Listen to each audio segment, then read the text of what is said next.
The flagship of the Kawasaki company, the Ninja H2R, which was unveiled in 2015, completely overshadowed the entire motorcycle industry with its achievements. But did you know that almost simultaneously, in the general public, a motorcycle was introduced, developed and built by an Australian engineer with over 20 years of experience in MotoGP, WSBK and F1? PGM, a motorcycle that underwent a 7-year development process. It is equipped with a high-revving 2-liter V8 engine, which was built based on 2 Yamaha R1 engines and has a peak power of 334 horsepower. Actually, this is the most powerful production motorcycle in the world, and today we'll get to know it better and try to compare it to the iconic H2R.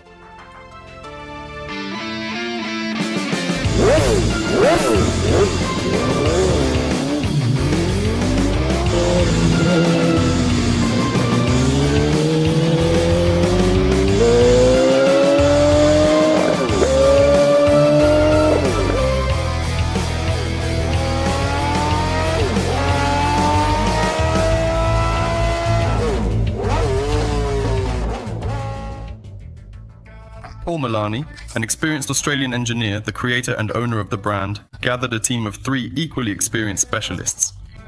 Clayton Stearman, a specialist in engine development and construction, Neville Hazelman, a master with over 40 years of experience in engine preparation, especially VSBK, and Sean O'Shane, a guy with experience in tuning and preparing racing motorcycles. Together they brought this engine into the world. Why V8? Answer by Paul. Alright, so you claim that this is the most powerful production motorcycle in the world. Yes. So can you tell about that one, please? Okay. The engine is made completely from scratch. Okay. It is a 2-liter V8. Okay. So you have made a V8 out of 2 liter. 2 1-liter Okay. Yamaha R1 engines. Alright, okay. Yes. We have 334 horsepower at the output shaft, Okay. at the counter shaft, and 214 Newton meters of torque. Okay. Riding this bike is, so far no one's had more than 28% throttle. It is not possible.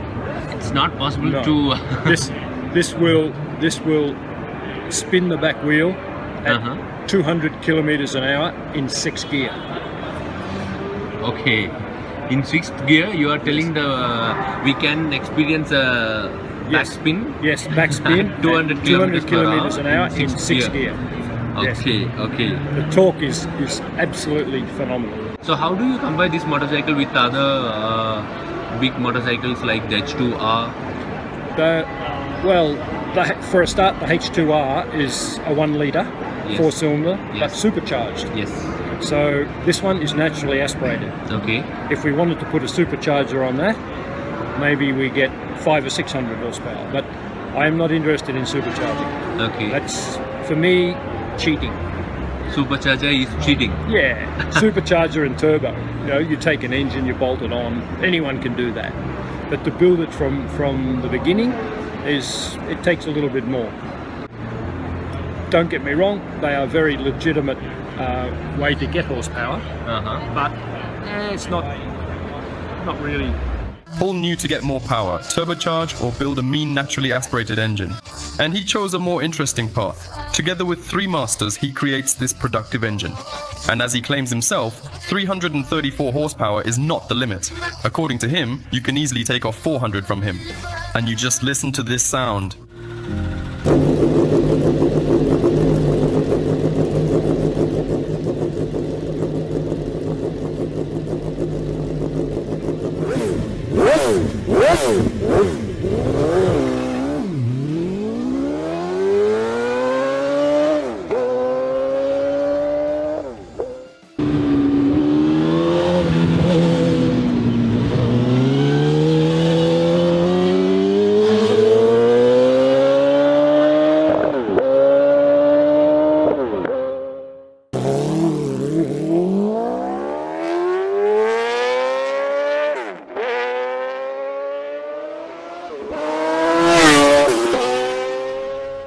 Yep, that's the sound of a smooth-talking V8. And now a few words about the technical part of the motorcycle.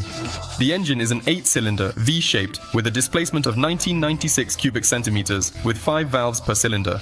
The crankshaft is made from EN36 steel at high temperature. The engine is equipped with 45mm Mikuni throttle valves.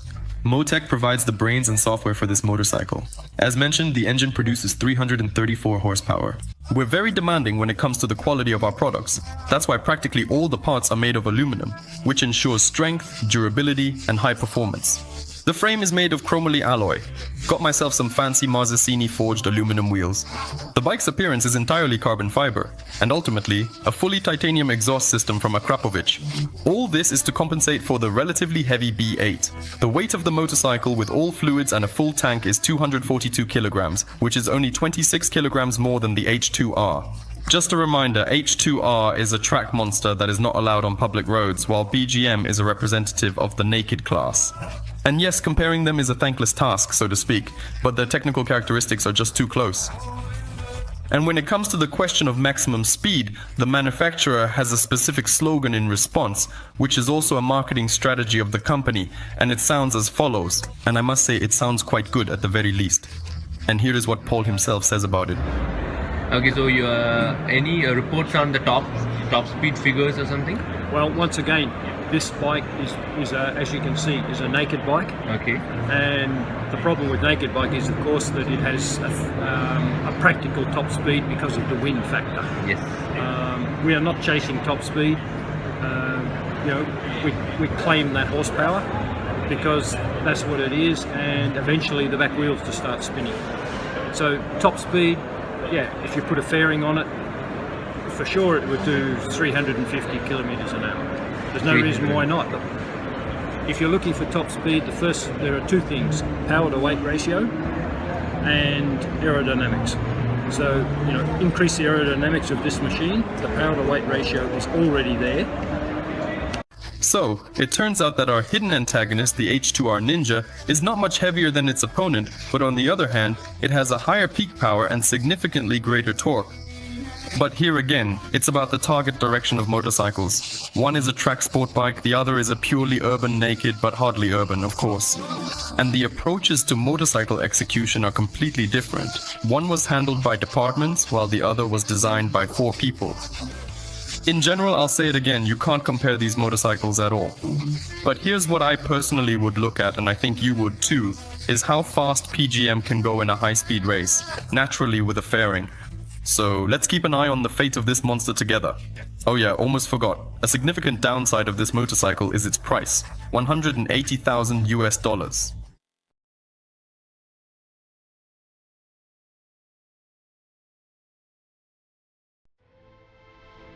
This company called Eisenberg was taking orders for a motorcycle with a V8 engine, 3 liters in volume, and a power of over 480 horsepower. Zef Eisenberg, the founder of Eisenberg, is renowned for his land speed records. However, he is also recognized as a somewhat eccentric scientist in the realm of motorcycle construction. And this is his craziest project.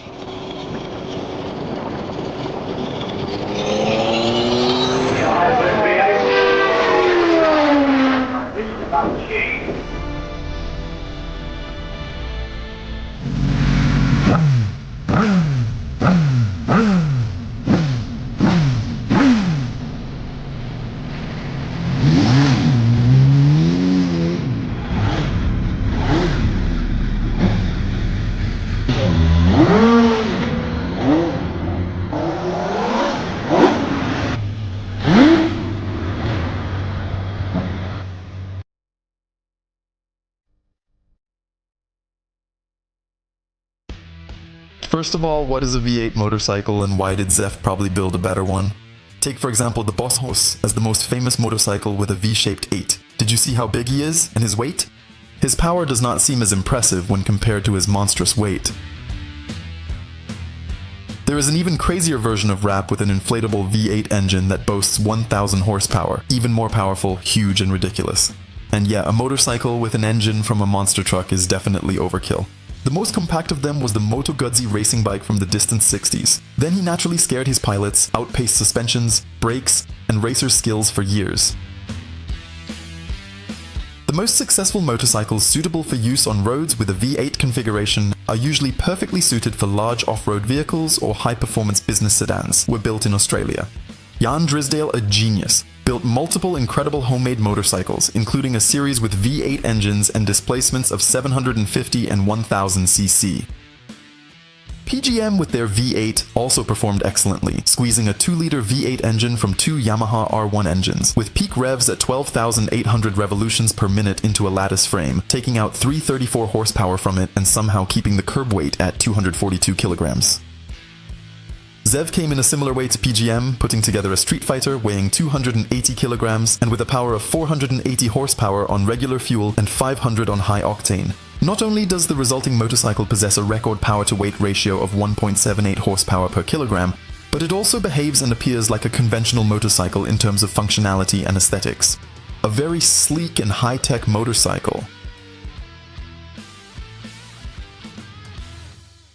Zef Eisenberg, the founder of the Mad Max racing team, didn't just build such a crazy motorcycle for no reason. The New York spirit of a Brit has previously led him repeatedly to significant results in speed racing. Behind him is the record for the fastest gas turbine motorcycle, records for the fastest race on sand on 2 and 4 wheels. Eisenberg V8 was also involved in setting another record, but we'll discuss that in more detail later.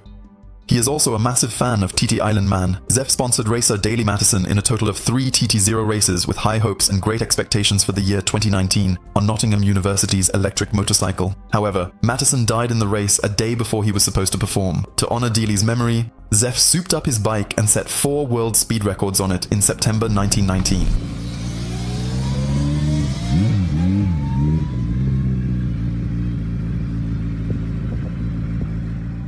Outside of racing, Zef remained a hardcore businessman. In the 90s, he had his own sports nutrition company and was into bodybuilding for a long time. In July 1919, Mad Max Pizza was opened, and he also completed the Eisenberg V8 serial project. His skill in team sports, individual races, and building motorcycles was so great that in October 2019, he was awarded the Sims Medal for outstanding contribution to automotive innovations, including the Eisenberg V8. Eisenberg built this thing from scratch, working with one of the top engine designers in Britain to produce a compact flat V8 with a maximum RPM of 11,000. It has more in common with a Ferrari powertrain than with the low-revving American Boss Hoss engines, showcasing Eisenberg's expertise and attention to detail. The engine weighs only 88 kilograms. Here, listen and imagine having this thing between your legs.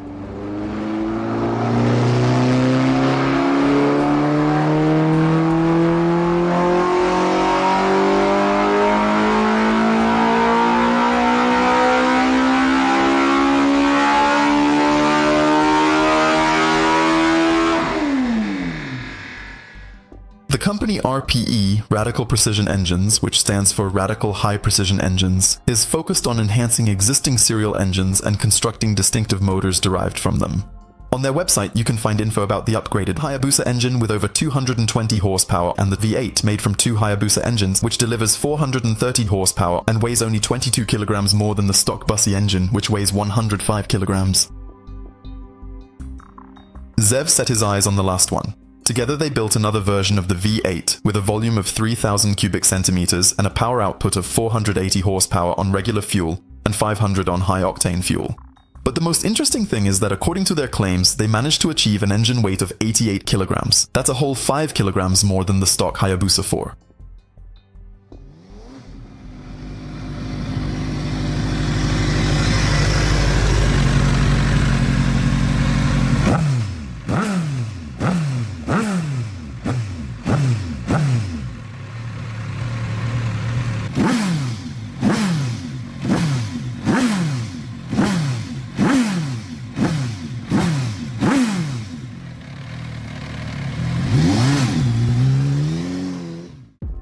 The Eisenberg V8 is equipped with 8 independent throttle valves featuring adjustable geometry for optimal airflow and response to the throttle, ensuring the best performance and efficiency. The dampers are controlled by a special Atmotech control unit. There are modes of operation that limit the engine power, disabling, for example, half of its cylinders. So in rainy mode, the power drops to a laughable 240 horsepower, just 240 horses in the rain. In addition, experienced racers will receive a special red key that, when activated, allows full control of the Eisenberg V8 without any electronic interference. It took more than 2 years to develop a special 6-speed gearbox, and according to Eisenberg, the transmission box was tested on a stand and patented. To sustain such high power, the transmission is furnished with certain special components, such as interchangeable primary gears that are visible on MotoGP racing prototypes. Due to the high torque of the engine and its position in the motorcycle chassis, a problem has arisen. That's why the gearbox has a balanced centrifugal clutch. The clutch rotates opposite to the crankshaft, reducing vibrations. Zef states vibrations are low enough to balance a coin on the block without it falling off. Besides that, the motorcycle has a swing arm with a concentric design and geometry that prevents squatting in order to reduce chain tension issues, because here they use the less durable 530, not the heavier 630. Thanks to her, friction level decreases and engine doesn't lose power. The swing itself is made using CNC and aluminum blanks, from which several kilograms are cut off to reduce the weight of the motorcycle. The motorcycle, particularly around the engine, was designed to withstand the full load on the frame and transmission. The real work problems arose from the moment the team realized the full extent of the work needed to reduce heating. This is a serious problem. To deal with it, they installed a little radiator under the seat, which is meant for low-speed driving, as well as a big one in the front for high-speed driving. The main radiator minimizes aerodynamic impact. ProDrive aided by conducting computational hydrodynamics, analyzing flow of water and air around the engine for design optimization and reduced drag. In the remaining portion, as you can envision, this bicycle is equipped with a plethora of high-quality particulars, which encompass BST carbon wheels, a customized nitron shock absorber, ISR brakes, and a specially crafted Akrapovic exhaust system with ceramic coating. The motorcycle also possesses a multimedia screen with a complete data recorder and internet access. With that type of power, you can confidently anticipate some substantial top speed. During a few tests, the Eisenberg V8 engine achieved a speed of 333 km per hour. Zef claims that the bike can reach a top speed of 362 km per hour. And all this without using a nitrous oxide turbocharger and a fairing. Plus, by adding a fairing, the maximum speed can increase up to 402 km per hour. And this is just downright outrageous for a motorcycle that's meant for use on public roads. The motorcycle went through engine bench tests and road tests to make sure that the production motorcycle provides smooth clutch engagement, maneuverability, proper gearbox operation, suspension, engine cooling quality, and so on. British motorsport giants ProDrive helped them out with this, lending a hand to Eisenberg during the final stages of regulatory approval.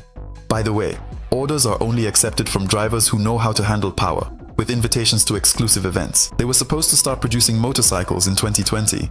The price was expected to be sky high, £150,000 sterling. But whether they began or not is unclear. In the same year, Zef Eisenberg tragically died in a car crash during another try to break the speed record. The company's website is empty and production volumes are unknown. Most likely we'll see test drives of these phenomenal motorcycles, as the resulting product has a crazy sound comparable only to Formula One cars, beautifully designed chassis, and unparalleled acceleration with such energy efficiency. In other words, everything that people love about motorcycles.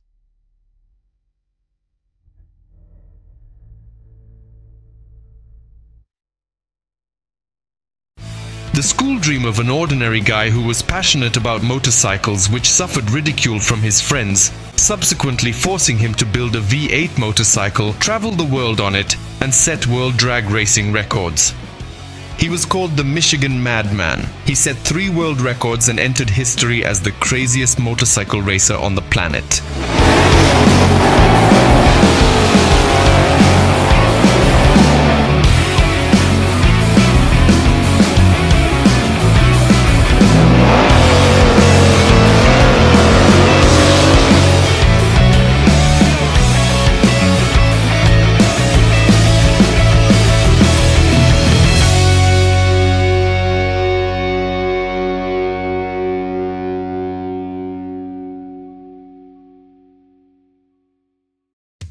A.J. Potter, whose early career ran parallel to the career of the daredevil showman, traveled around America and participated in various events. During that time period, numerous exhibitions focused on dragsters showcased racers renowned for constructing their own vehicles and undertaking extraordinary risks by performing with them. Potter, like others, was known for building a drag monster using a 220 kg small block Chevy V8 engine that generated 500 horsepower. This powerful engine was installed on a motorcycle frame. It goes without saying that Potter's creation was unprecedented and unmatched at the time. Potter was a self-taught mechanical genius.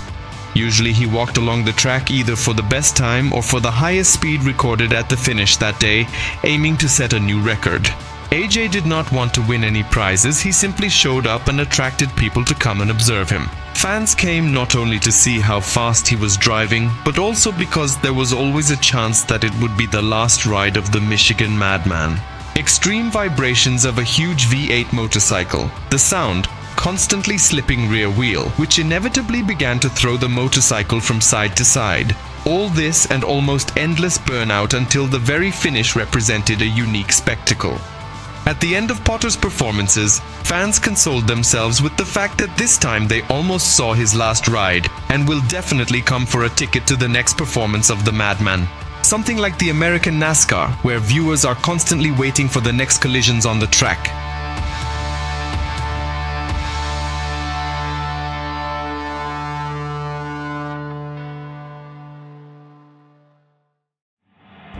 Elon Jack Potter grew up in Ithaca, Michigan, and loved motorcycles from an early age. A typical rural boy grew up on a farm, laboring with tractor engines, putting together motorcycles and riding them on dirt tracks well before he obtained his initial driver's license. Elon experienced speed for the first time, installing a lawnmower engine on a bicycle. His mother, driving in the car next to him, recorded a speed of 100 kilometers per hour. The intense sensations from riding that motorcycle felt that day will stay with him forever. Once in school, he was drawing a Harley-Davidson motorcycle with a classic V-twin, and during that he began to wonder, will he be able to build a motorcycle with a V8 engine? He told his friends about his idea, to which they just laughed. A banal youth mockery later motivated Potter to embody his idea in reality. This idea came to him when he was 16 years old, and within a year he would build his first V8 motorcycle, which he named Bloody Mary. The motorcycle was equipped with a 4.7-liter Chevy V8 from 1957. And over the years, Elon answered the question of why this engine. Quote, "In fact, it was a simple ignorance. I really didn't know what a Chevy V8 was back then. I only relied on the facts from Kartoff's journals that it was the smallest, lightest and most powerful car engine ever created at that time." Depending on the modification, this engine produced from 185 to 315 horsepower. During the initial test launch, the local police halted the teenager, stating that he has no desire to encounter Bloody Mary on the street again. After that, Potter took the motorcycle to the drag strip, where he suddenly became a local celebrity. The rumor rapidly spread that there is one crazy guy and you simply have to come and see how he rides his motorcycle. Over 3 years, 3 modifications of Bloody Mary were built.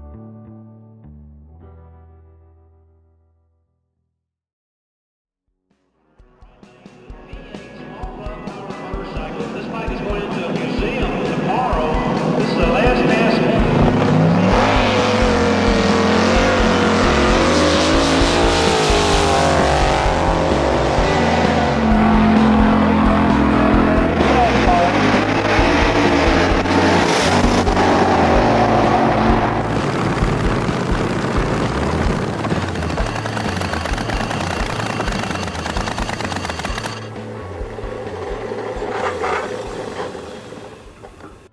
In 1961, he'll change the name to a Widowmaker and the engine to the Chevy small block, but with a larger volume.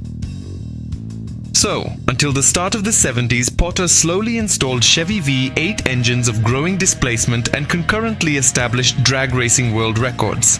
The last 7th, with 3 Bloody Mary Widows, had an engine of 5.7 liters or 350 cubic inches in American style and a power of 500 horsepower. Starting with the Bloody Mary, Potter experimented with a homemade clutch from a Harley-Davidson drum brake, which limited his maximum speed to 182 kilometers per hour, but when he was promised to be paid $1 for every kilometer after 160 kilometers per hour or 100 miles per hour, he replaced the clutch with his own direct drive system. This quickly raised his finish speed to 218 kilometers per h or 136 miles per hour. And to receive $36 for each race in the early 1960s, that is very good money. To be specific, it's over $300 per race today, for a self-taught person, a young daredevil, living only by idea. Later he earned $150 per ride. By the way, the rear tire lasted only 3 such races. The direct drive was the only transmission option for his motorcycles. The last Widow was built on the same principle, making it the final one. The power unit of the 7th number also had aluminum Bordix heads, forged pistons, a Vertex magneto, and a Kinsler-Hilborn fuel injection. This thing spun up to 7,500 revolutions per minute.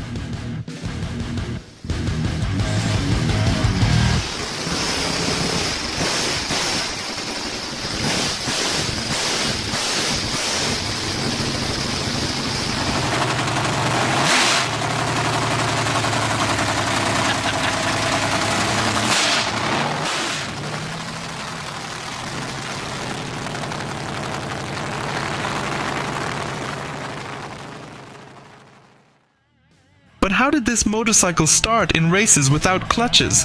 To do this, Potter made a special stance so that the rear wheel could spin in the air. Elon maintained revs at limit, and when green light appeared at drag strip, he pushed motorcycle off stand, didn't let go of throttle until finish line. A peculiar rodeo. Later in his interviews, Potter came to the conclusion that it was his youthful maximalism that allowed him to complete this project and perform all over the world even at a fairly serious age. In the end, Potter and his widower #7 visited multiple countries globally, like Canada, England and Australia. He achieved 3 world records, and the final one also granted him the title of fastest motorcycle in the world. Potter's record quarter-mile run lasted for 8.68 seconds, with an exit speed of 276 kilometers per hour. AJ solely worked with what he had, and what he did not have in principle at that particular time. He was a genuine pioneer. He accomplished everything by himself. It was his original idea, his offspring. These honest 500 horsepower, he just sat on them, turned the gas handle to the maximum, and lived through these 400 meters. Every time, every ride.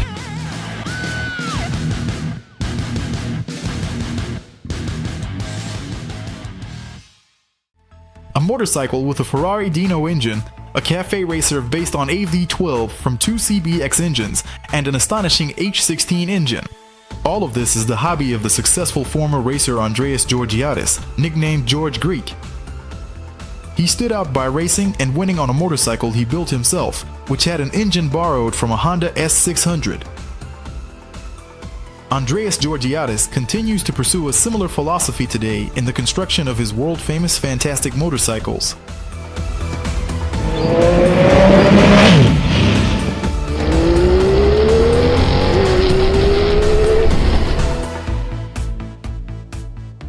The story goes that young Georgiadis has been fascinated by technology from an early age. After working for 2 years in his father's restaurant in Johannesburg, he received a brand new 500 cubic centimeters matchless GP 500 as payment for his labor. This immediately led to the complete disappearance of Andreas from his father's restaurant in 1963. In the same year, he debuted in racing in South Africa, finishing second. A year later, in '64, he won bronze at the Isle of Man. Such early success brought Georgiadis to the Grand Prix, where in his first race in Europe, he achieved a respectable 10th place and earned his nickname, George Greek. In total, Andreas raced for 3 seasons from '64 to '67, competing alongside legends like Halewood and Agostini, with his best result being 5th place in Canada. All this time, Andreas is accompanied by his loyal companion, his girlfriend, and future wife, Susan. Together, sharing a space in the yellow minivan with the Matchless, they travel through various cities and racetracks, further emphasizing Georgiadis' free spirit. In 1968, in Canada, Andreas met Honda, which later completely changed his perception of technology and revealed his innate talent for innovation. As the racing press would later write, he achieved the impossible by making the first successful attempt to build a racing motorcycle with a car engine and winning a race with it.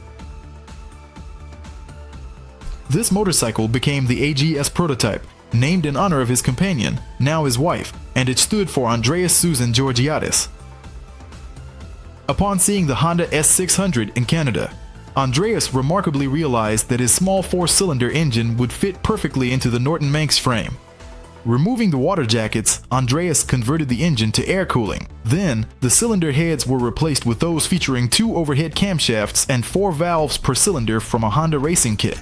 Sleeves were added to the cylinders to strengthen the block and reduce tolerances, and the chain drive for the timing mechanism was converted to a belt with homemade couplings, demonstrating that he was years ahead of what manufacturers were offering. As a result, a racing motorcycle with a displacement of 500 cubic centimeters was created, which handled corners somewhat clumsily but was extremely powerful and fast for its time. In one of his letters to the race organizers, Andreas mentions his titles and reveals the specifications of his vehicle. He claims that his AGS develops 100 horsepower and is capable of reaching speeds of 290 kilometers per hour on straightaways. The stock S600 engine produced only 57 horsepower. Andreas nearly doubled that output. Over time, his prototype underwent numerous changes, including fairings, an unusually beautiful exhaust, and even disc brakes. From 1968 to 1970, Andreas Georgiadis repeatedly became a winner with his creation. Having a successful racing career, including the national championship in Canada, he at one point decides to hang up his racing suit and continue his passion for combining cars and motorcycles in more civilian versions.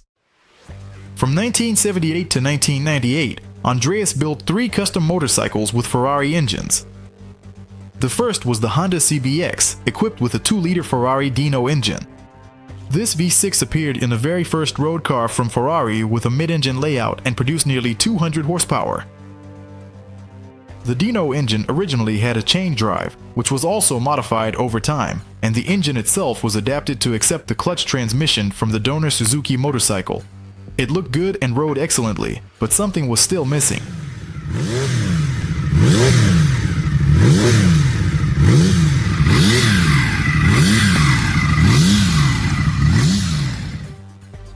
He was trying to find something in his next project based on a Ferrari 308 engine mounted on a custom aluminum frame with Kawasaki suspension components.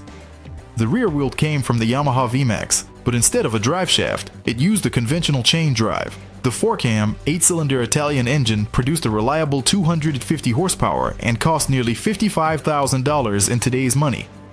Andreas had to exchange the prize bronze trophy from his podium on the Isle of Man to obtain this power unit. The modifications to the motorcycle also include a new belt drive, which also powers a pump. Suzuki GT750 radiators are installed at the rear of the motorcycle to reduce the wheelbase size. Hence the massive air ducts at the tail of the motorcycle for cooling. Truly a real Frankenstein. Then there was a third, equally amazing motorcycle, based on the same chassis as the second, but again with a Dean Ferrari engine, just like the first motorcycle. But why use the same engine again?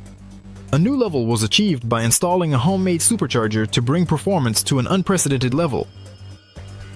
I dare to suggest that it was something around 300 horsepower. The supercharger was designed personally by Andreas and made from very large pieces of aluminum stock.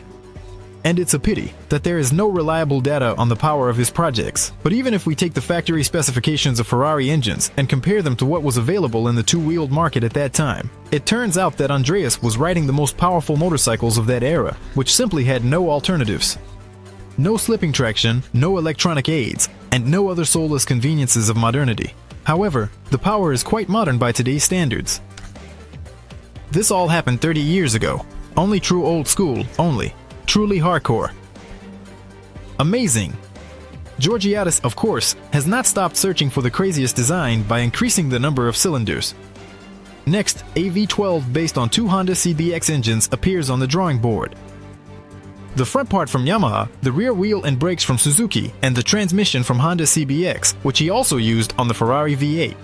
All 12 intake manifolds are fed by 3 Weber carburetors, and the exhaust is a complex 12-4 system.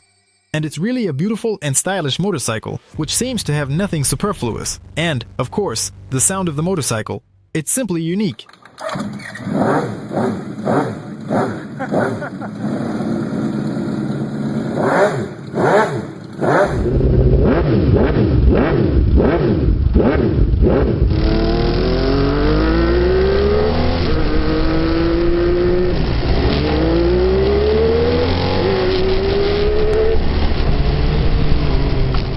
But that's the cherry on top. After 26 years and 4 crazy motorcycles under his belt, Andreas was not content to just sit at home with his hands folded, admiring his own achievements.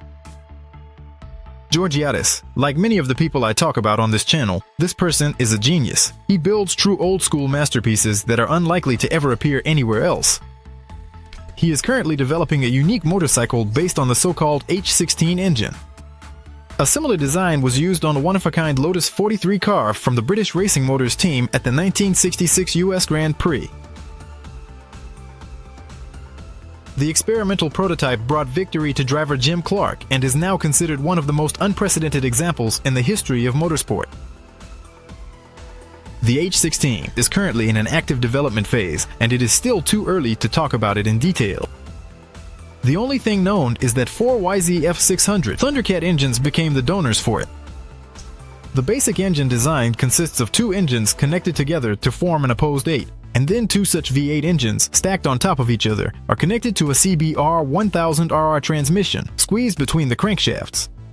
The engine volume is 2,396 cubic centimeters, slipping from the VF1000R, and everything is still created without computers or any software. It's all pure enthusiasm. Just think about it, a 16-cylinder motorcycle. All that's left to do is wait.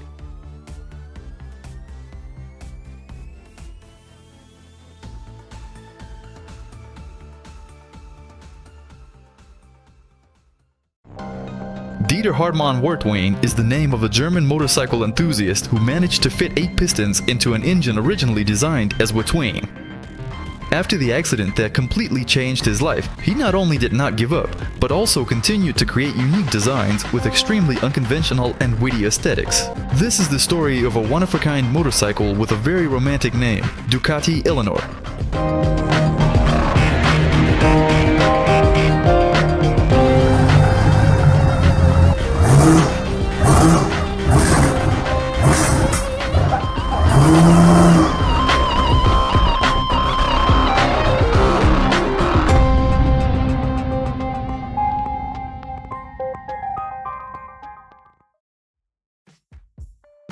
Rimbach, Odenwald. This is a municipality on the southern German wine route with a population of about 8,600 people. Dieter Hartmann Wertwein has been living here with his family for 38 years.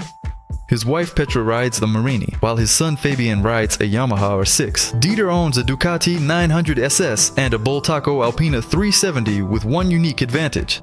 By the way, it was with this motorcycle that his design activity began. In the early 90s, he designed and manufactured a cylinder head for this motorcycle to transition from 2-stroke to 4-stroke. The homemade camshaft with roller tappets was driven by a chain. The design met all requirements, and in 1992, the German Technical Inspection Organization TV gave its approval. The test bench showed 15 horsepower at 3,700 revolutions per minute. Dieter was able to move freely and legally on his custom-modified motorcycle. Despite his concerns, the homemade head did not cause any problems. An engineer by education, Dieter worked at an automobile factory, dealing with the assembly line rather than engine design, as one might expect. On the morning of March 2nd, 2002, he was heading to work on his Ducati 900 SS. The route he took was as familiar to Dieter as the back of his hand. Every turn, angle, entry speed, every bump, and every pothole. He was also an experienced rider, thanks to his numerous motorcycle tours across Europe. But on that March morning, unfortunately, all of this proved to be useless. At a temperature of around 0 degrees Celsius, the front wheel slips and Dieter Hartmann Wertwein hits his back against the guardrail. This fall will radically change his entire life. From that moment on, Dieter will be permanently confined to a wheelchair. But it did not break his spirit. For years after the unfortunate incident, he finds the strength for a new project. Perhaps it is the true, sincere love for technology that drives such people, such enthusiasts. Their vision of the motorcycle as something more than just a means of transportation allows for such actions in difficult life situations. In 2006, Dieter Hartmann Wertwein began developing and installing a 4-valve cylinder head in the engine of the racing BMW R50, even before the DOHC Boxer HP2 Sport from BMW appeared. Everything turned out in the best possible way, but then the engineer was struck by another interesting idea. Dieter Hartmann Wertwein planned to create a compact 4-cylinder engine based on a single-cylinder design, using a single connecting rod. The system, as is the case with brilliant things, turned out to be simple and even thought-provoking. Why had no one thought of this before? The new project, named Monkey 125-4, yes, here Dieter was less original. So, Hartmann Worldwide based their design on the mini-bike Honda Z50 Monkey, or rather its Chinese copy, as stated in the sources. From its tiny 50 cubic centimeters single-cylinder 4-stroke engine with 2 horsepower, Dieter Hartmann Wertwing created a real inline 4. The project was launched in March 2007 when he disassembled the engine of a Chinese monkey bike for measurements. Dieter modeled it on the computer every day for 2 months. He manufactured most of the products himself, including the camshaft, cylinder blocks, rocker arms, and connecting rods. As for the valves and pistons, Dieter used original Honda parts here. Instead of one original piston with a diameter of 39 mm, there are now 4 25 mm pistons. The common camshaft 4, roughly speaking, for 2 valve heads is driven by a timing belt. But how did he manage to attach 4 pistons to a single connecting rod? His patent for this technology will guide us.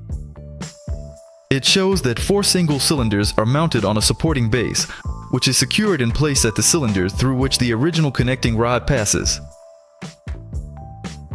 The V-shaped support is mounted on the original connecting rod, on which 2 central pistons are installed. 2 side pistons on the other side move through an auxiliary kinematic mechanism consisting of 4 short connecting rods and 2 rocker arms secured between the cylinders. There is an opinion that this way the reciprocating mass is reduced, its stroke is decreased, the crankshaft is simplified, and this should have a positive effect. The engine should gain RPM faster, and friction losses should be reduced.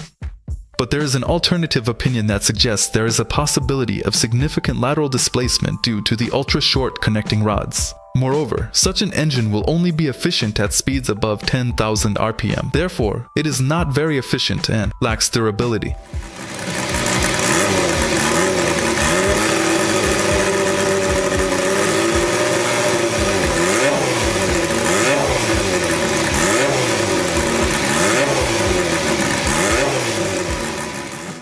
About a year after the start of the project, the 4-cylinder engine was completed and started for the first time. Dieter did not find a suitable manifold with 4 carburetors that could be installed in the chassis, so the original carburetor, which fed all 4 cylinders, was retained. His son Fabian was holding a glass of gasoline, from which fuel was flowing through a hose into the carburetor. Dieter was very worried that his engine could fall apart due to material defects, incorrect calculations, or lack of lubrication. He was greatly surprised that the motor started on the first try. 2 days later, the 4-cylinder engine would come to life again in the frame of this little one. The parking lot across from the supermarket will be the site of the first test drive. Fabian made several laps while Dieter recorded it all on video and posted it online. The sound of this small 4-cylinder engine reminded me of the legendary Honda CB754. It is as loud as the response from the network.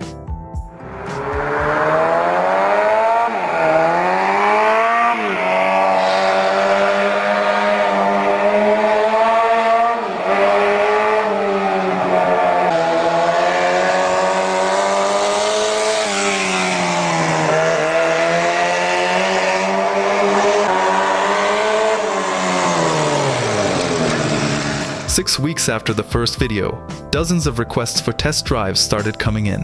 The small 4-cylinder engine hums and vibrates less than the original. It responds excellently to the throttle and shouts its thirst from the exhaust pipe. The output power is readable, but you need to be careful not to tip over on this little thing. At around 8,000 RPM, it is still increasing. However, 8,000 is reached in an instant. According to Dieter, the power was around 6 to 7 horsepower. But as Dieter himself says, the Monkey 125 was just a training motorcycle before the really big project. At the Intermo 2010 exhibition, Dieter presented his new motorcycle. It was the fateful Ducati 900 SS that Dieter rode to work and which had once changed his life. And as you have already correctly guessed, the power unit in it was not the standard V-twin, but a compact, 8-cylinder V-engine built on the principle of the Monkey 4. The total volume of all combustion chambers is now 868 cubic centimeters, as indicated by the label on the engine. The power reaches 80 horsepower at the exhibition. A 3D visualization of the mechanism you are currently observing on the screen was also presented along with the motorcycle. The goal of the project is for the V8 to operate like a 2-cylinder engine at lower speed ranges, without the inherent vibration, and to rev up like crazy. Dieter believes that if the V8 delivers the same performance but slightly earlier, then why should TV have anything against such an engine? In fact, at the time of the presentation, the engine couldn't even start. However, 9 years later, in September 2019, a video surfaced online showing the fully functioning Ducati Elenore engine.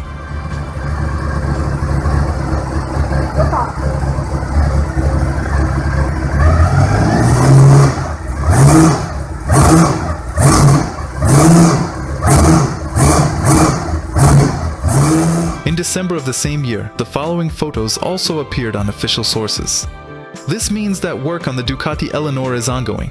In addition, it is worth mentioning where Dieter Hartmann Werthwein works on his motorcycles. He does this in the attic of his house, where his workshop is located. Lathes and milling machines, several hundred kilograms of spare parts, and a computer are situated on 50 square meters of flooring. Paintings by Marc Chauvel hang on the walls, and sunlight streams through the huge front windows.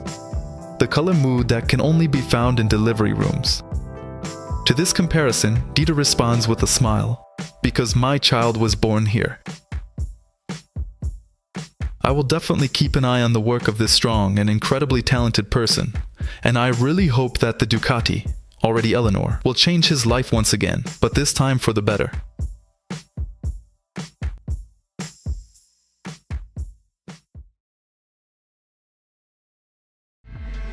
Norton Nemesis. That is a name suitable for a supervillain in a big-budget Hollywood action flick.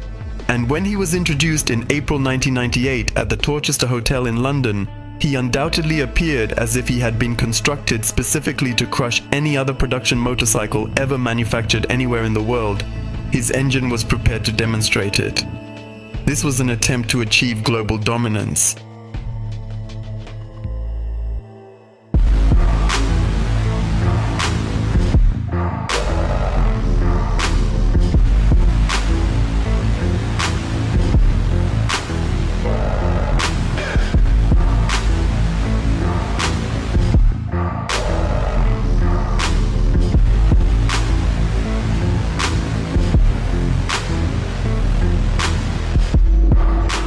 In ancient Greek mythology, the name Nemesis is a winged goddess of revenge, punishing those who violate social and moral order. And most importantly, who angered the Norton bosses so much that they opted for such an aggressive marketing campaign. It was the Japanese race for the fastest production motorcycle title. In the past, the Honda dominated, and later, the legendary Hayabusa took over. But was Nemesis as flashy as its name? And truth be told, the appearance of the motorcycle is already raising some suspicions. We'll return to that later.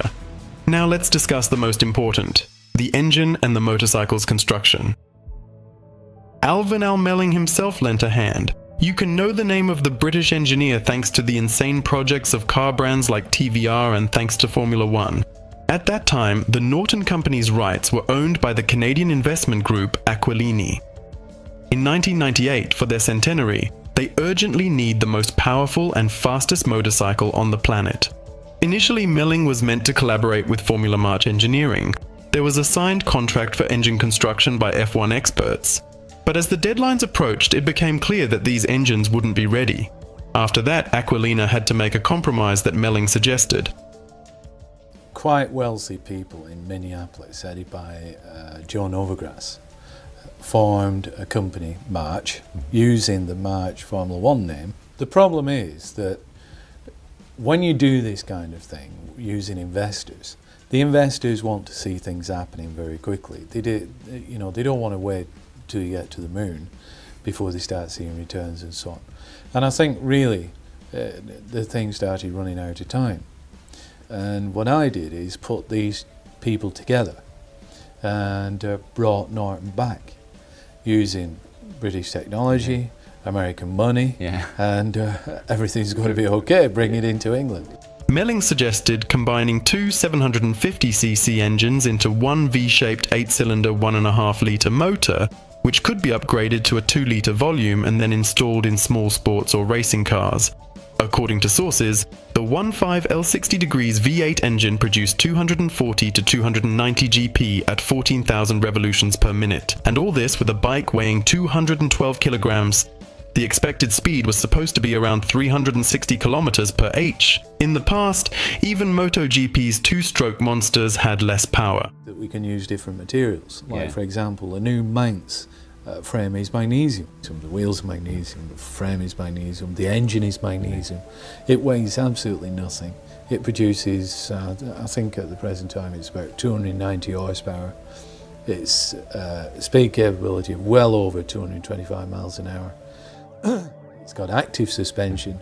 When you accelerate quickly, the front forks collapse to keep the weight forward so that the front wheel won't come off the Is ground. collapse the right word, is it? I mean, it sounds, Well, it it droops then. Yeah. The swinging arm has got a torsional regulator on it. It's all hydraulically driven so that the swinging arm actually comes up and the seat goes down, obviously. Yeah. And that's to get a torque reaction onto the wheel so that you get more grip. So it's constantly weight distribution then? Absolutely. Yeah. And of course, the same thing now.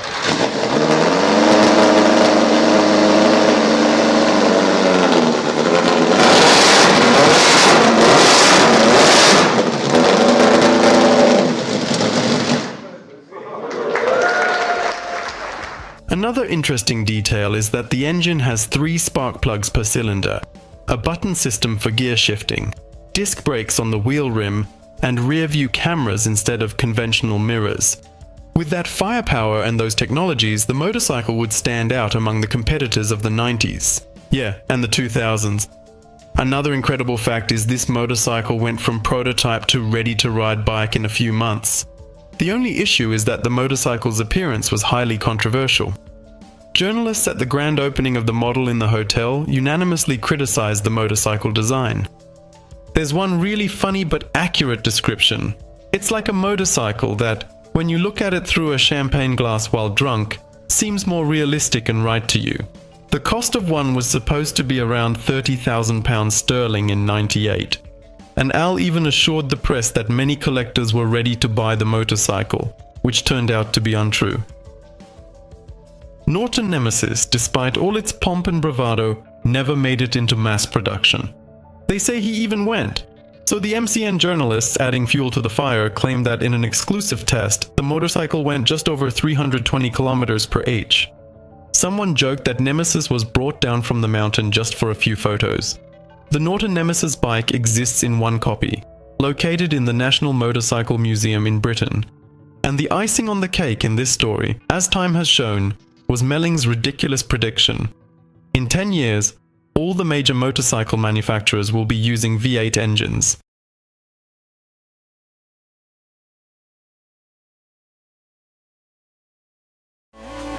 Glenn Hammond Curtis was a true pioneer in both aviation and motorcycle engineering.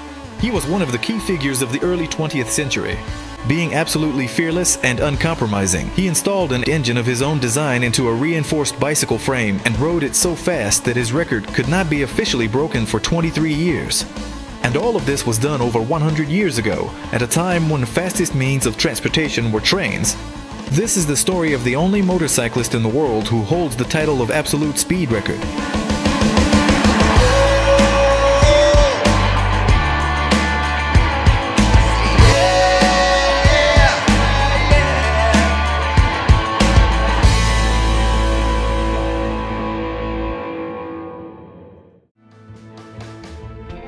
The famous Len V8 prototype was practically equipped with a prototype of an aircraft engine. Curtis realized that the motorcycle that would define his future motorcycle career and overshadow all achievements in that field had to have a V8.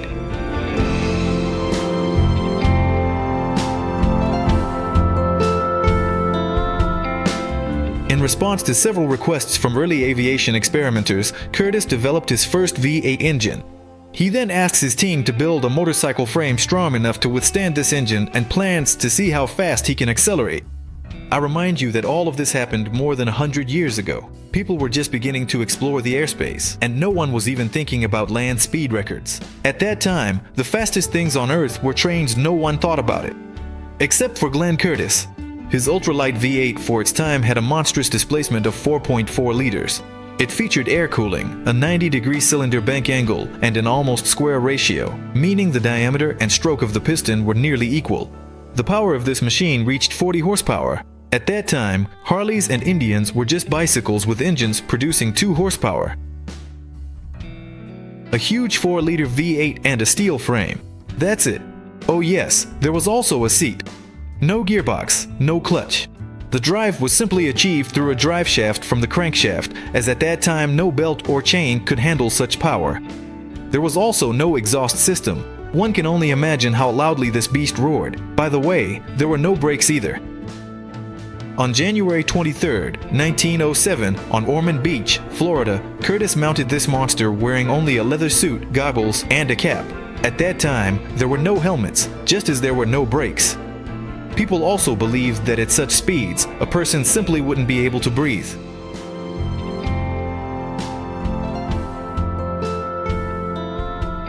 On that day, Glenn Hammond Curtis traveled along a 4-kilometer stretch of sand and reached an astonishing speed of 218 kilometers per hour. Contrary to popular belief, he did not suffocate. To better understand how fast this was, it is important to know that all previous speed records were set by trains, and airplanes were just beginning to fly. To this day, it remains the only motorcycle in the world that held the absolute speed record. In other words, there was absolutely nothing on Earth that was faster at that time. Just think about it. Officially, Glenn Hammond Curtis's motorcycle record would be broken only 23 years later by Joseph Wright in August 1930. And production motorcycles would only learn to reach such speeds by the early 1970s. Glenn Curtis, to put it in the language of a sportsman, left undefeated. He died in the same year, 1930, a month before the new official record. The only downside to this story is the fact that this record was not officially registered. Since it was necessary to travel in both directions to set the record, during the second run, the motorcycle's drive shaft failed to withstand the pressure and broke apart at a speed of 90 kilometers per hour. But this did not stop the newspapers from dubbing Glenn Hammond Curtis the fastest man on the planet and forever etching his name in history under the nickname Hill Rider for his otherworldly bravery. Curtis will continue to produce motorcycles for a while longer before fully transitioning to aviation, where he will make an even greater contribution. This may overshadow his remarkable motorcycle history. Nevertheless, his achievements remain true landmarks from the early, frightening, and dangerous days of the sport.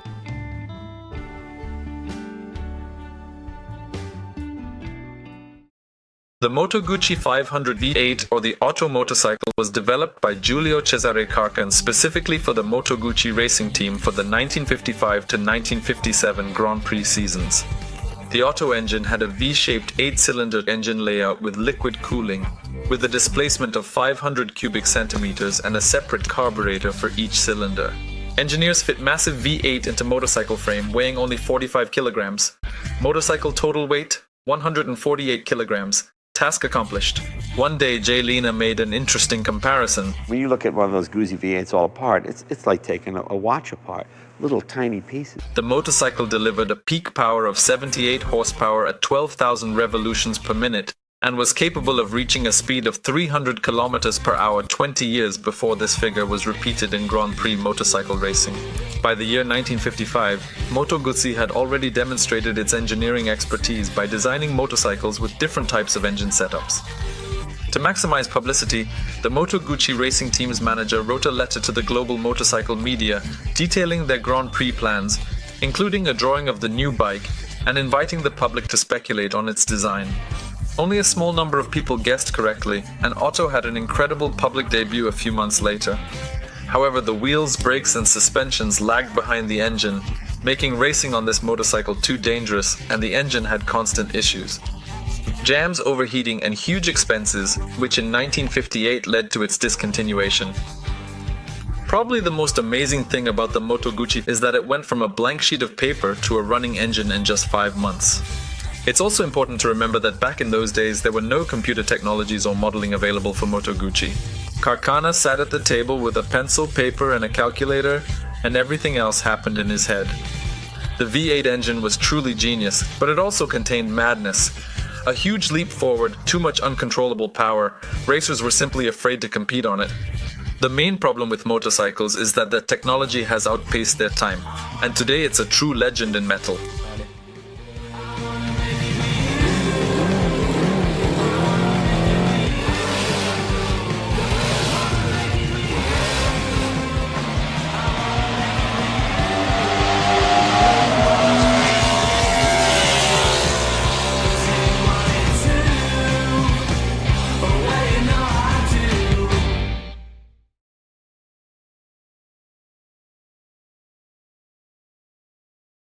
How many V8 motorcycles can you recall off the top of your head?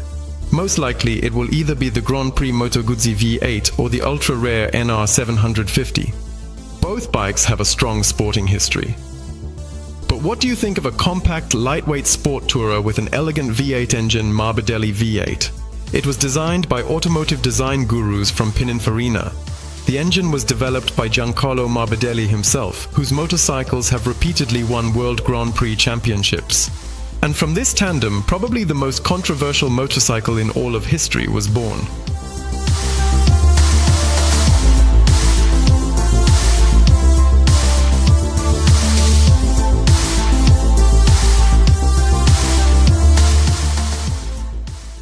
Giancarlo Morbidelli was born in 1934 into a family of farmers, and at the age of 16 started working as a mechanic at a factory producing woodworking machinery.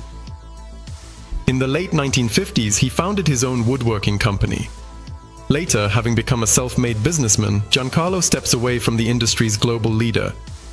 Morbidelli Woodworking Machinery initiates funding for its namesake racing team, Morbidelli.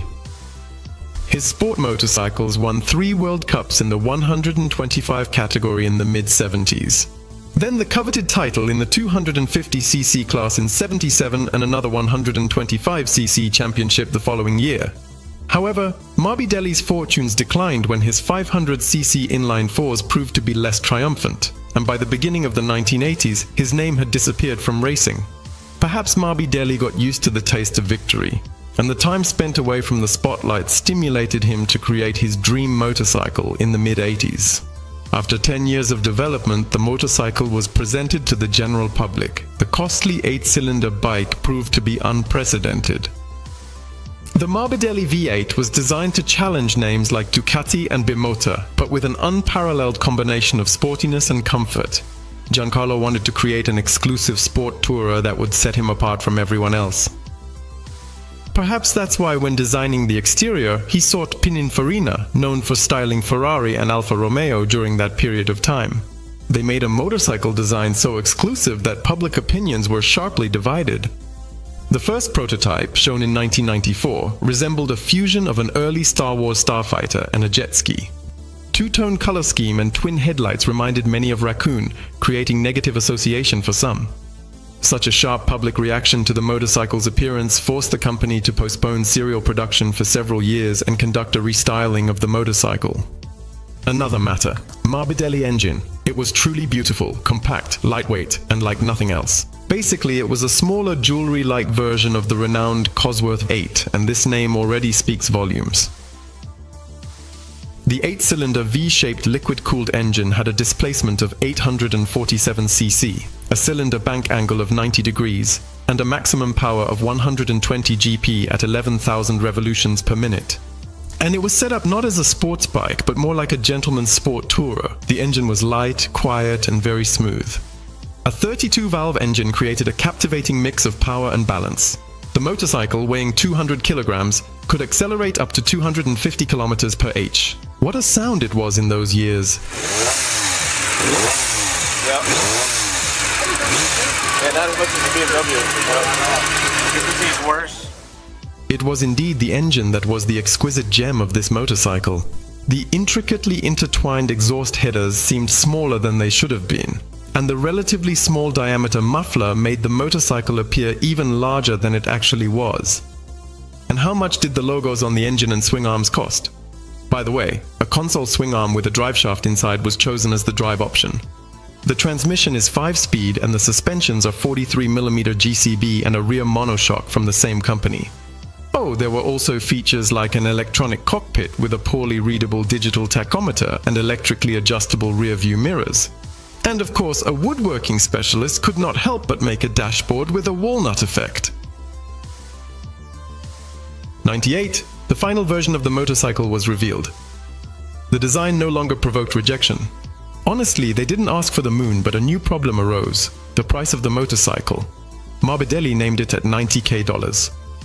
The motorcycle was recorded in the Guinness Book of World Records as the most expensive motorcycle. However, there were not enough people willing to pay such money for serial production. The V-shaped V8 engine, which wowed fans, failed to convey the sophistication and significance of the bike. The ambiguous appearance, which seemed vast in comparison to the elegant engine, only added doubts and uncertainties to potential buyers. Ultimately, just 4 units and a single 1994 prototype were manufactured.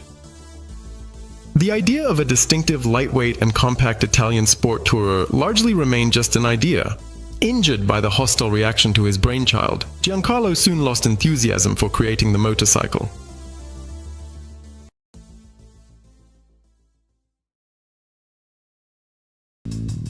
This story is about an American engineering genius who took the concept of the monocycle to the most insane level. Carrie McLean's unicycles are equipped with stabilizers and active aerodynamic elements that assist in control, and they do not spin the rider inside during braking. At the time, this was a true revolution in the segment of monocycles and unicycles, but that's not all. The fact is that McLean managed to fit a huge 300 horsepower V8 engine from a Buick inside the wheel, and added a massive rear wing to it.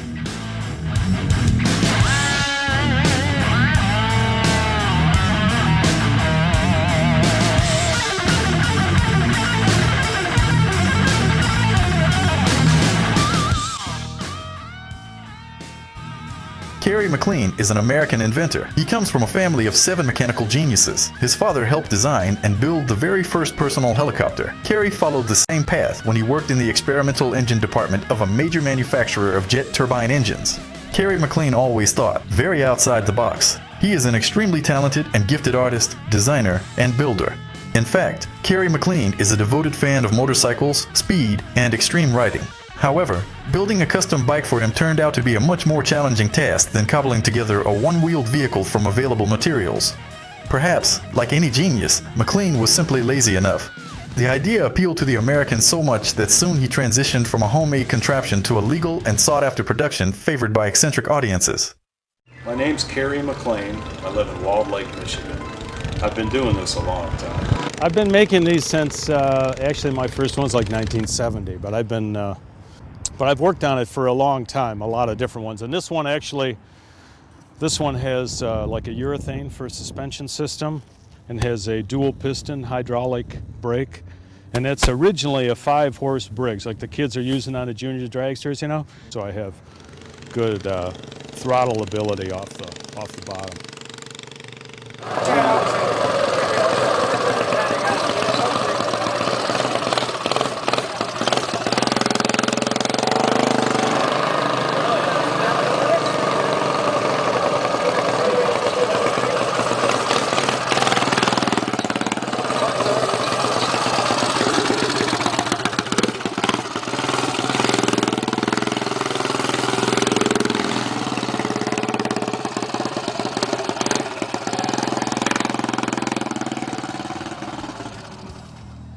Carrie McLean's first monocycle was powered by a lawnmower engine, but despite this, it provided its creator with just as much enjoyment as, for example, a sport bike. The only problem was the Michigan Road Police, who mercilessly fined the inventor as soon as he left the asphalt paths near his home. But Carrie McLean's next monocycle proved to be too much for the Michigan Road Police. Inside the massive 36-inch tire from a French grape harvester was a 40-horsepower water-cooled engine from a snowmobile, a powerful halogen headlight, a brake light, and a license plate. The biker was a constant presence in the local tabloids, as his invention became the first monocycle officially registered by the Michigan Road Police in the state of Michigan. On this machine, Carrie McLean set the first official speed record for monocycles. He accelerated to 90 kilometers per hour.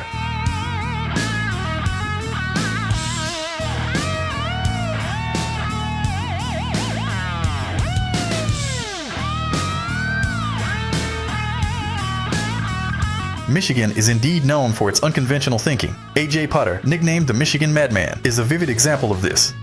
There is a video about him and his crazy records on the channel. Look for the hint in the upper right corner of the screen.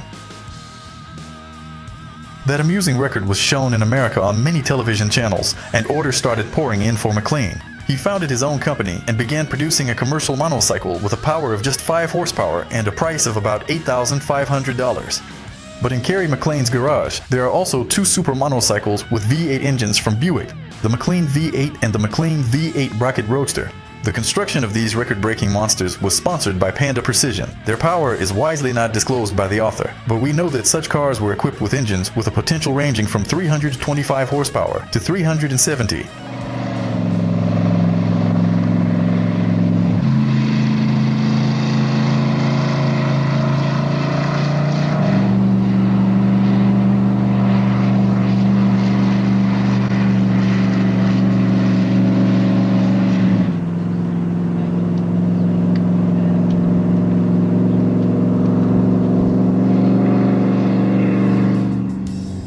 best analysis of it is it's really like an airplane. It's not like a motorcycle. It's not like a car. It's not like anything you've ever ridden. It's completely three-dimensional, and you're balancing on one point. So it's all you. So you have to think about it. There's no sitting back and getting too comfortable. You're thinking about every move. You're looking at every little crack in the road and potholes and traffic and gusts of wind and of course in between that you're looking at people watching you, which is kind of funny because they think it's a spaceship. When you accelerate, you actually roll up in the wheel. So it's like an airplane, you know, kind of taking off from the runway. And when you brake, it's exactly the opposite. It's like a plane coming in for a landing. You actually roll back in the wheel. It's my dream, and I feel alive, you know, doing this. So it's for me. By the way, all of McLean's motorcycles are controlled by the driver's body lane. However, the latest Rocket Roadster is also equipped with a stabilizer and elements of active aerodynamics in the form of a kind of aero steering. The brakes are set up in such a way that when the pilot presses them, the front dips down, but the wheel does not spin inside. In 2001, after the first test launch of the V8 model, Carrie McLean narrowly escaped death after an unusual accident when the monocycles weighing around 900 pounds began to go out of control and then repeatedly flipped in the air, hitting Carrie against the pavement multiple times. Carrie, fortunately, fully recovered and after many hours of research determined what caused the monowheel accident. The wheel itself, handmade, was not a perfect circle and was essentially an unbalanced wheel. As soon as Carrie McLean reached high speeds, the vibrations caused by the unbalanced wheel made him enter gyroscopic precession. He made numerous changes to the design and completely rebuilt the car, making it even better and cooler. It was after this incident that it was decided to add aerodynamics to the monocycle. In 2011, Carrie McLean completed the Dragville. It is a monocycle with the same V8 engine, which is nearly 25% smaller in diameter than his original V8 model.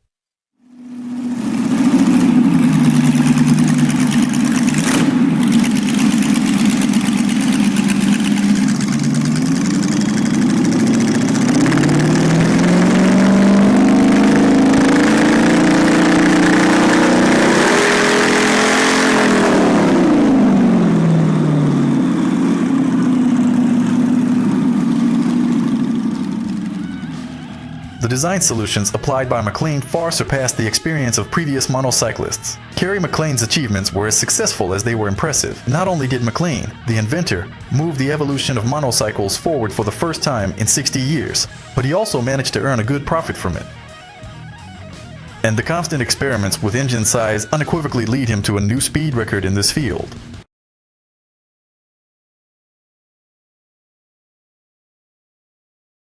Continuing the story about rare but legendary motorcycles, you just can't not mention the Honda NR. Motorcycle with oval pistons in the engine. A real technical dead end but showcasing the abilities of Honda engineers. Bike inspired by Massimo Tamburini's design, pushing it to plagiarism. Just over 300 released. Today price of each one reaches $200,000.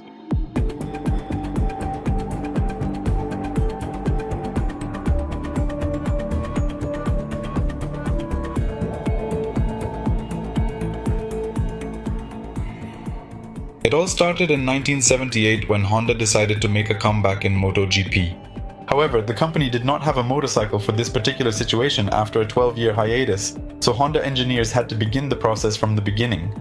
But that's just half the trouble. In those days, everyone raced with two-stroke engines, but Seiichiro Honda, the company's head, despised them. Since the MotoGP regulations at that time allowed a maximum of 4 cylinders for racing, Seiichiro comes up with a brilliant idea. He recalled that the company had already achieved a notable power increase by switching from a 2-valve cylinder head to a 4-valve one. Soichiro Honda suggested to his engineers to build a V4 engine, but not with 4 valves per cylinder, but with 8. The engineers couldn't wrap their heads around how to fit 8 valves above a regular round piston, but no one dared to argue with the head of the company. It was thanks to Seiichiro's unique character that the engine with a unique oval piston shape appeared in the world. When building such a unique engine, it was necessary to calculate the efficiency of this solution under real conditions.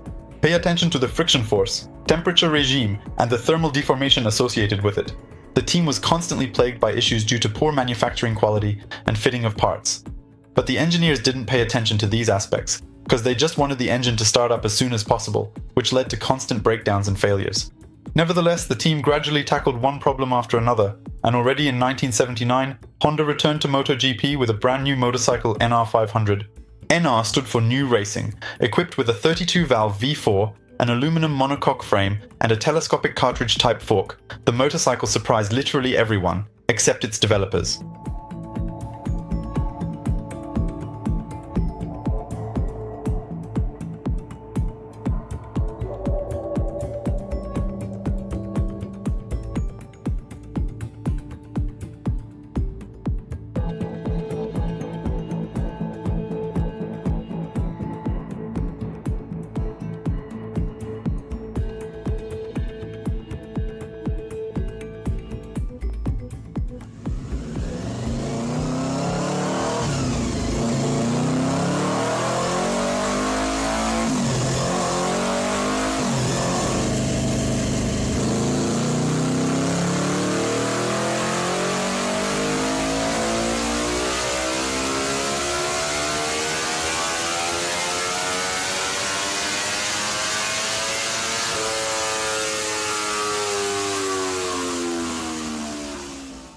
In Britain, the motorcycles weren't ready for the race, and that was confirmed both in the qualifying, where both motorcycles ended up among the last, and in the race.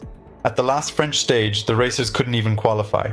Because of the heavy 4-stroke NR 500 engine, it weighed almost 20 kilograms more than its competitors, so painstaking work began to replace heavy parts with lightweight titanium, aluminum, and even magnesium counterparts. However, these enhancements only provided temporary improvement to Honda's situation, as the competitors began adopting the same approach with their motorcycles. After 3 years since Honda's return to MotoGP, the NR 500 never managed to win a single race, not even once. The pressure was building up, and everyone understood that this project had run its course without ever bearing fruit. During that time, journalists harshly but accurately dubbed the NR project as never ready, indicating that it was never ready for implementation. The oval piston wouldn't have made it into production without one thing. In 1987, there's a chain of victories on the NR 750. The motorcycle remains the same, but it is equipped with a larger engine, which will undoubtedly be a significant and memorable event in the history of the company.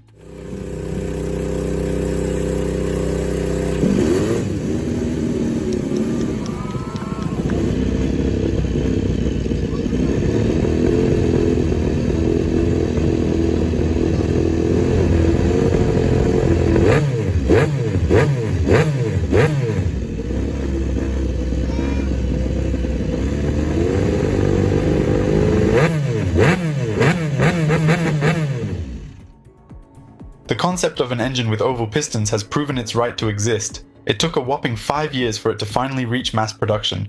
In 1992, Honda released a limited series of sport bikes NR 750, on which the world first saw such innovations as the same 32-valve V4 engine, aluminum monocoque frame, inverted telescopic fork, underseat exhaust, carbon fairing panels, various titanium elements of the side-mounted radiator, and much more.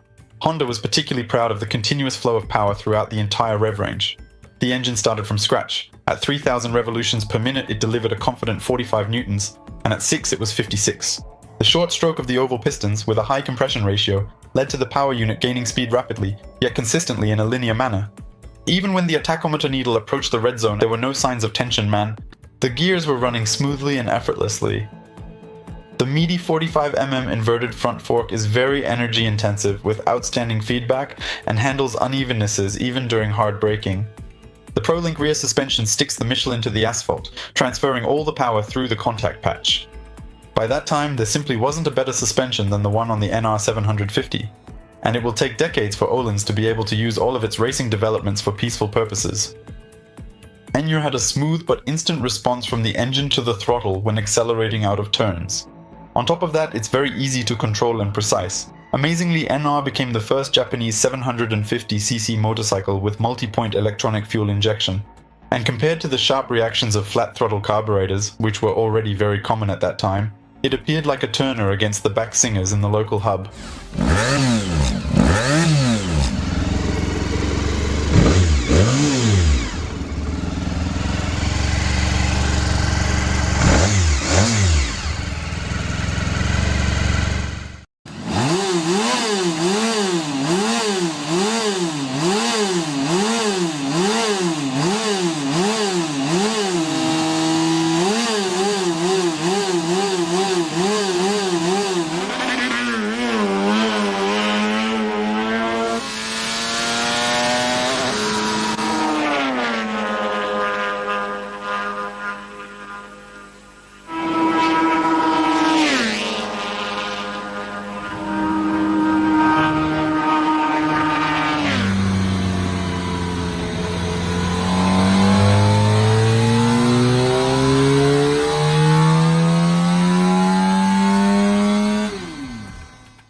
many were there? According to sources, 200, 300 pieces. At that time, their cost was about $60,000, which was quite substantial.